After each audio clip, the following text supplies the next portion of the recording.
Assalomu alaykum hurmatli ijtimoiy tarmoq TikTok kuzatuvchilari. Sizlarga tandirdan uzilmagan sveji novosti bilan, ya'ni yangilik bilan chiqyapman. Hozir uyga kirib keldim. Ko'zim tushib qoldi. Mana tepada rasmda turgan Jafar Oqpadar o'g'lim 10 sutkaga ma'muriy qamoqqa jazosiga tortilibdi. Bunga sabab har xil qizlar bilan, yalang'och qizlar bilan bassenda, O'zbekistonda, Toshkentda reklama, ya'ni qanaqadir bassenda reklama qilish maqsadida yalang'och qizlar bilan video olganligi uchun 10 sutka qamoq jazosi tayinlanibdi.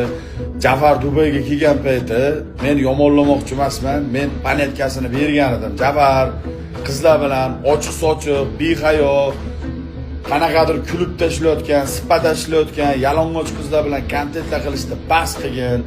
Ota-onangga bir foydasi teyotgan ishlarni qilgin. Mayli pulingni topayapsan, ijtimoiy tarmoqdan reklamayni olyapsan, baribir o'zbekchilikka to'g'ri kelmayotgan, juda ham oshirib borayotgan ishlarni yig'ishtirgin degan so'zlarni o'z og'zim bilan aytgan edim. Mana men aytganim rost ekan. O'zbekistonda 10 sutka qamoq jazosi tayinlandi.